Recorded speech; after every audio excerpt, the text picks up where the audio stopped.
Hey everyone, so today's video is about being a nursing student in the clinical setting.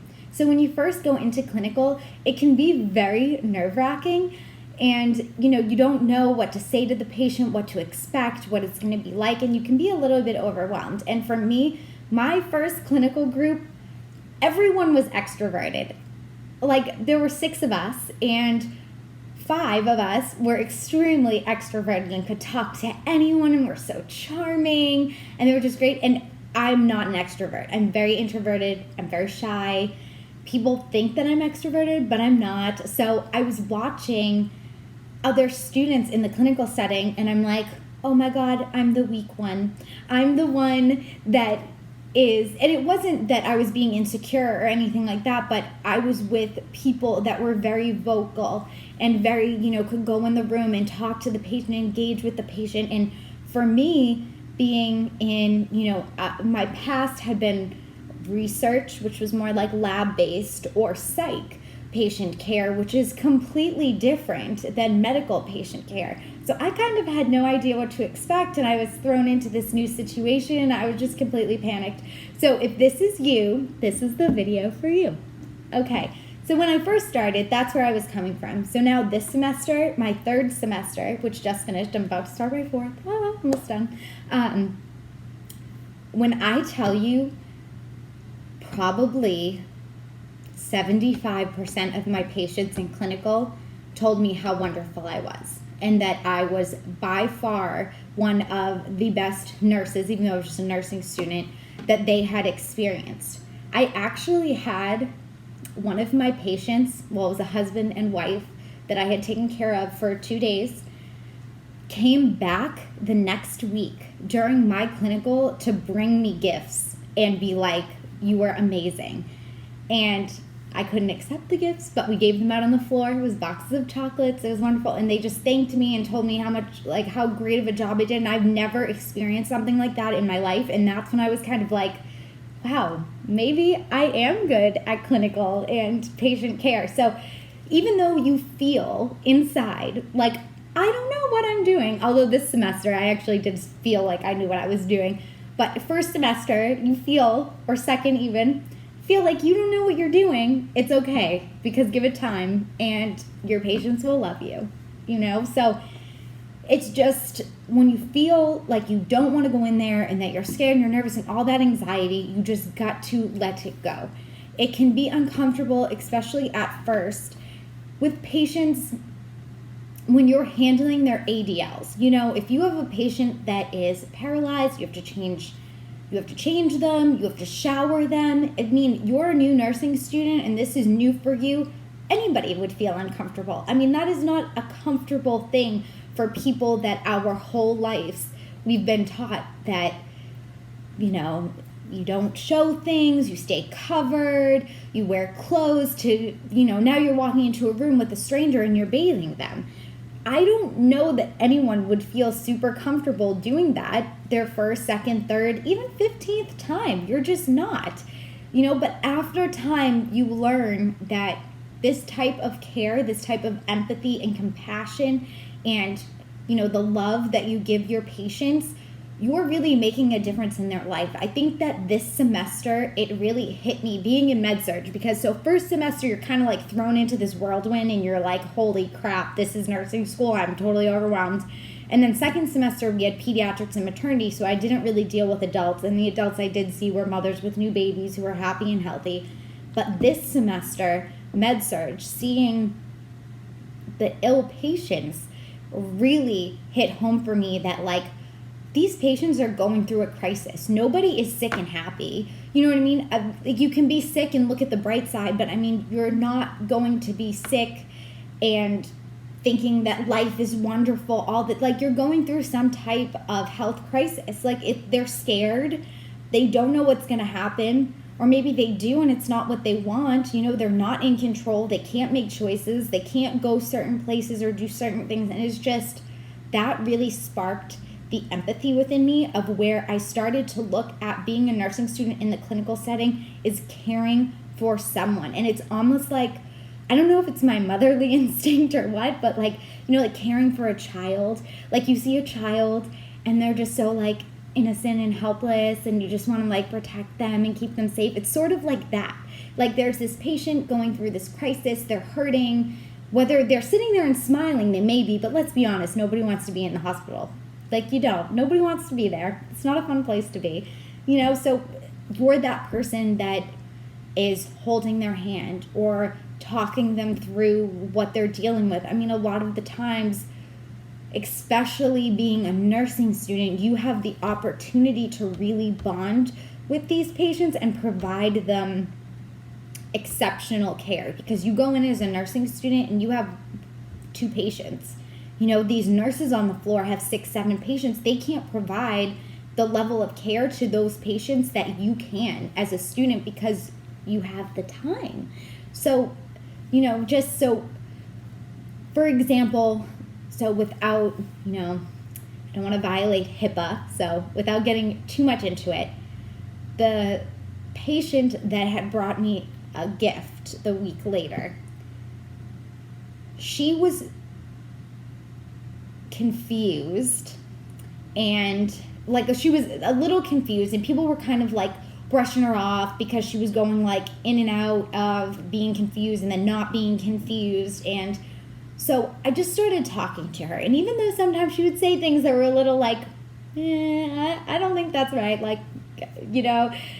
there were times that she was perfectly fine. I mean, she had a bunch of stuff going on that was affecting it. So I just started talking to her. And long of the short, I found a common interest.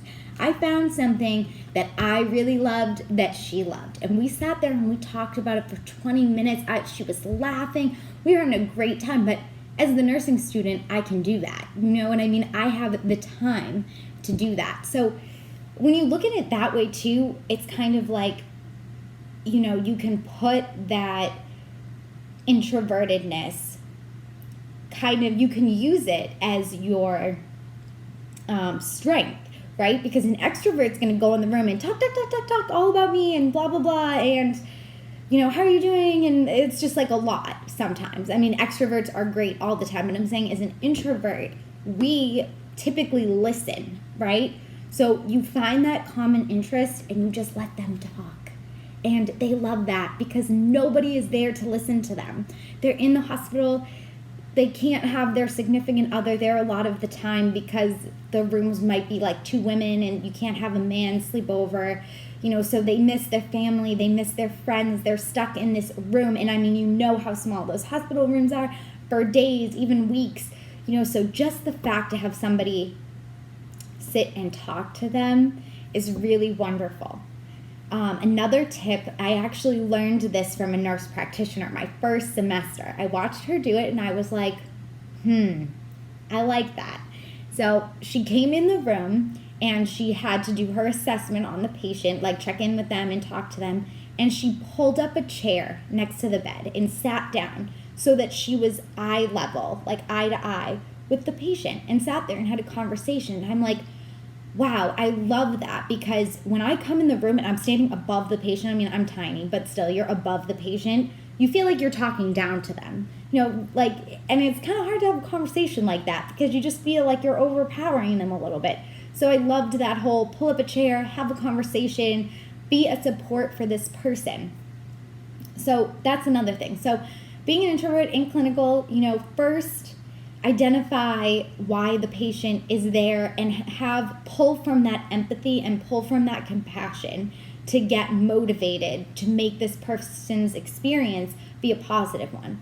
Then I would say, get eye level with the patient, pull up a chair, take a seat, make it seem like you don't have a million other things to do, because they feel that too. The nurse comes in, it's not the nurse's fault, we're totally overstaffed. I voted yes on one, but it lost. We're totally understaffed. Sorry. We're totally understaffed. And so the nurse comes in and they're rushing. Okay, we're going to change you. Okay, we're going to give you your meds. Okay, I'm going to go. I'll be back in an hour. Ring for me if you need anything. And it's not that they don't care. It's just they don't have the time, right? So as the student, you have the time. Pull up a chair, talk to that patient, the psychosocial aspect of it is super important too. So, identify, has this patient lost their job? Are they going through a divorce? Do they have good support systems? These are things that are really important, especially if you want to go into like case management in the future. You need to be able to like pull that from patients as well. And some people aren't as vocal about what is going on with them, so you've got to, you don't have to, but it's the right thing to do. Like, talk to them, help them through things.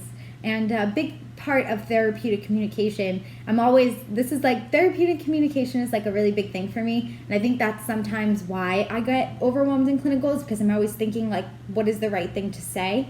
But sometimes silence is the right thing. Like if a patient is, like I find in clinical, I'm very much drawn to the patients that have substance abuse or mental illness or behavioral tendencies, and I think it's because I like to be the support person. I just find I'm like that type of nurse. So sometimes when dealing with therapeutic communication, it's good to, respond in a way where you're restating what they said, to let them know that you understand what they're saying. It's good to sometimes be silent and just let them talk, because that's all they want, is to just be able to get their frustration out. So you want to make sure to not give advice or like take sides. So if a patient is like, and the doctor did this and this, and you don't want to be there and be like, yeah, you're right, that doctor sounds like a jerk, like totally, because then the doctor's going to come in, he's going to be like, that nurse agreed with me, you know what I mean? So you got to be careful how you respond. I think this is why I get a little in my head, but so you can restate what they're saying. Like, I understand that you're feeling frustrated, that the doctor made you feel like he wasn't listening to you. What do you think that we can do right now that would be helpful for you to deal with these emotions? Is there anything that I can do to help you? Let them know you're there to support them. Let them know that you understand what you're saying. Let them know that, they have the silence and the space to talk. That's a big thing. So being in, my point of this kind of rant is to just say that being an introvert in the clinical setting does have its advantages as well. So don't feel down about yourself that you're an introvert and maybe you aren't as outgoing and excited to be talking to patients or as calm talking to patients, because everyone has their own strengths. So just kind of like feed off that. I think another big thing in clinical and for all nursing students, so actually I'm on an advisory board at my school, and I got to meet a director of one of the local hospitals that teaches at, I don't want to give like too much information, but guest lectures for, I think he said 12 different schools in the area. And me and him were just having a conversation about nursing students and things like that. And he was actually talking to a group of us, and we're all having a conversation. And he was saying the biggest thing he feels that nursing students are lacking, especially in the mental health patients, is empathy. And that super hit home for me as an introvert, because sometimes I feel like I'm so empathetic. Oh God, I have a story. Maybe I'm going to do a story time episode. Look for it. It was horrible. But